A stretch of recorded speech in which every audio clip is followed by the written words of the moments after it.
असम में हेमंत बिस्वा शर्मा है, उसके बारे में आप कहते रहे हैं कि भ्रष्टाचारी है। आदर्श सोसाइटी घोटाले के जो आरोपी थे वो आज के डेट में भाजपा में है। एनसीपी के जो अजीत पवार थे उनके बारे में आपके पार्टी के लोग चक्की पीसिंग एंड पीसिंग कहते थे। तो ये सारे भ्रष्टाचारी आपके पास भी तो आ रहे हैं और इनको आपके पास में आते ही कैसे क्लीन चिट मिल जा रही है? देखिए, यह तय मैं नहीं करता कि घोटालेबाज है कि नहीं है। सरकार निश्चित रूप से केस करती है, तथ्य जुटाती है, ये फैसला न्यायालय देता है कि आप आरोपित हैं केवल या भ्रष्टाचारी हैं।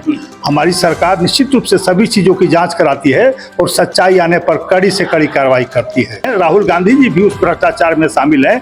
राहुल गांधी पर तो खुद केस चल रहा है, मैडम सोनिया जी पर, राहुल गांधी जी पर। नमस्कार, मैं हूं विद्रोही और आप देख रहे हैं डी पीपुल वॉइस। अभी कांग्रेस पूरे देश में भ्रष्टाचार को लेकर मुखर हो गई है और उसका आरोप है कि एनडीए की सरकारों में विभिन्न जो मामले हुए हैं, जैसे इलेक्टोरल बॉन्ड का मामला हो, उसमें घोटाले की बात कह रही है। उसके साथ हिंडनबर्ग की जो रिपोर्ट आई है, उस रिपोर्ट में सेबी प्रमुख के मामले और अडानी का जो शेयर है उसमें बड़े घपले की बात आ रही है। तो इन सब को लेकर जो एनडीए की सरकार सख्त नहीं है, जाँच नहीं करा रही है और उनकी जो मांगे हैं उसको सुन नहीं रही है, सदन में इस पर चर्चा नहीं हो रही है। इन तमाम आरोपों को लेकर वो आंदोलन करने के लिए जा रहे हैं। इस पर भाजपा का क्या मत है वह जानने के लिए हम लोग बैठे हैं। भाजपा के प्रवक्ता विनोद शर्मा जी हमारे साथ हैं। डॉक्टर विनोद शर्मा जी, बहुत बहुत स्वागत है। नमस्कार। क्या कहना है आपका जो कांग्रेस का आरोप है एनडीए गठबंधन के ऊपर भ्रष्टाचार को?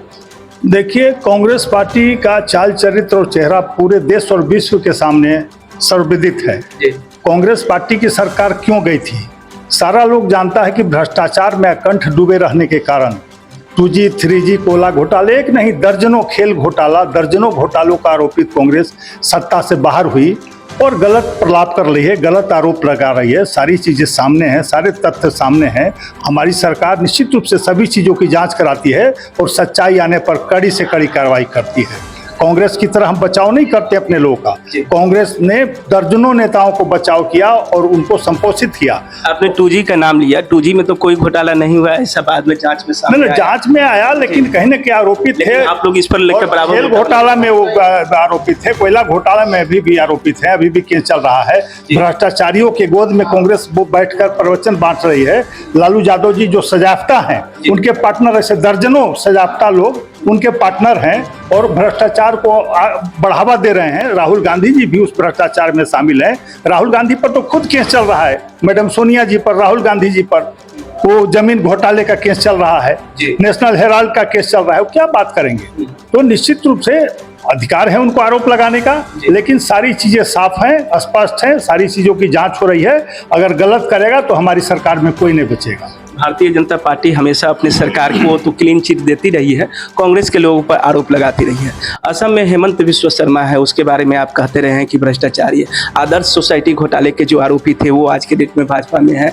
एनसीपी के जो अजीत पवार थे उनके बारे में आपके पार्टी के लोग चक्की पीसिंग एंड पीसिंग कहते थे। तो ये सारे भ्रष्टाचारी आपके पास भी तो आ रहे हैं और इनको आपके पास में आते ही कैसे क्लीन चिट मिल जा रही है और कांग्रेस को आप घोटाले, 2G घोटाला का नाम आपने अभी भी लिया, जबकि इसके बारे में बहुत पहले से हो चुका है कि इसमें कोई घोटाला सामने नहीं आया। देखिए, यह तय मैं नहीं करता कि घोटालेबाज है कि नहीं है।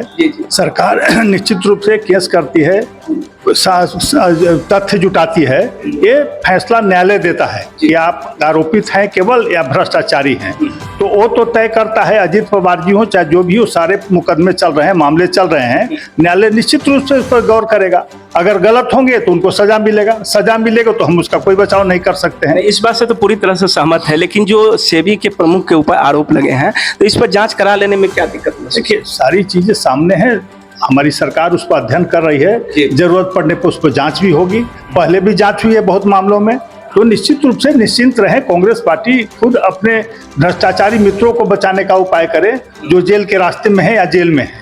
तो निश्चित रूप से एक बरगलाने से देश की जनता नहीं उनके झांसे में आने वाली है।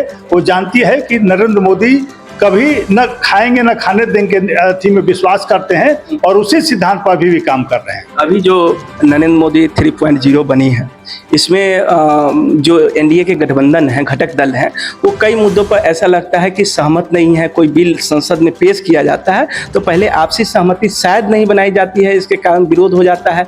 क्या कहना है? जैसे अभी आरक्षण का मामला हुआ, बंद हुआ, आप ही के घटक दल है, एक चिराग पासवान जी की पार्टी है लोजपा रामविलास, और दूसरी तरफ हम हैं हैं वो दोनों दो धुर बन गए हैं, तो कैसे एनडीए गठबंधन क्या 5 साल तक चल पाएगी जिस तरह के आपके रास्ते में रुकावटें आ रही हैं? देखिए, हमारे गठबंधन की खूबसूरती है कि अपनी बातों को कहने का मौका दिया जाता है। हम अपनी बातों को रखते हैं, अपना पक्ष रखते हैं, सुझाव देते हैं और हमारी सरकार, हमारे आदरणीय प्रधानमंत्री इसका स्वागत करते हैं और उस पर विचार करते हैं। लगता है कि कहीं कमियां रह गई है तो उसको दूर किया जाता है और निश्चित रूप से हम लोग मिलजुल कर सरकार चला रहे हैं। कहीं कोई अवरोध नहीं है, कहीं कोई तनाव नहीं है। सरकार पूरी तरह से गंभीर है हर मसले पर और निश्चित रूप से सभी चीजों का निराकरण निकलेगा। 21 तारीख को जब भारत बंद हुआ था, उन लोगों की जो मांगे थी उसको लेकर सरकार क्या कर रही है? देखिए, सरकार गंभीर है, अपने सहयोगियों से बात कर रही है और निश्चित रूप से सारी समस्याओं का हल निकाला जाएगा। सबको मिला जुला कर चलने का काम किया जाएगा। लोकसभा चुनाव में कुशवाहा वोटों का बिखराव होगा और उपेंद्र कुशवाहा जी है सो कुशवाहा बहुल क्षेत्र से भी चुनाव नहीं जीत पाए और बिहार में सम्राट चौधरी थे, वो भी कुशवाहा जाति से आते थे और उनको भी प्रदेश अध्यक्ष से हटा दिया गया। तो अभी के समय में जब राज्यसभा सीट की तो कई बार चर्चा चल रही थी उपेंद्र कुशवाहा राज्यसभा में जा सकते थे, तो ये क्या रणनीति आने वाले समय में चल रही है? कुशवाहा वोटों को कैसे साधने का काम करेंगे विधानसभा चुनाव में? देखिए, भारतीय जनता पार्टी सभी धर्मों, सभी जातियों और सभी वर्गों के लिए काम करती है। हमारी पार्टी कोई जाति पाति में विश्वास नहीं करती है। सबके समर्थन से, हर व्यक्ति, हर जाति, हर धर्म के समर्थन से 3 बार हमारी सरकार नरेंद्र मोदी के नेतृत्व में बनी है। जनता ने आशीर्वाद दिया है और हम उसी हिसाब से काम करते हैं। जात पात की बात तो और लोग करते हैं, जो करते हैं सो सामने है।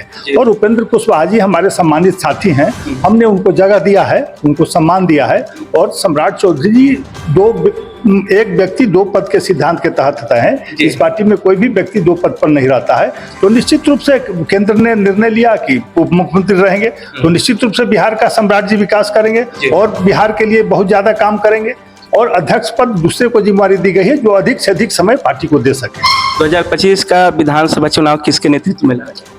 वो तो स्पष्ट है, आदरणीय नीतीश कुमार जी के नेतृत्व में, हमारे केंद्रीय नेतृत्व में हमने सबने बार बार कहा कि नीतीश कुमार के नेतृत्व में अगला चुनाव लड़ेंगे और 2/3 बहुमत से जनता के आशीर्वाद से जीतेंगे।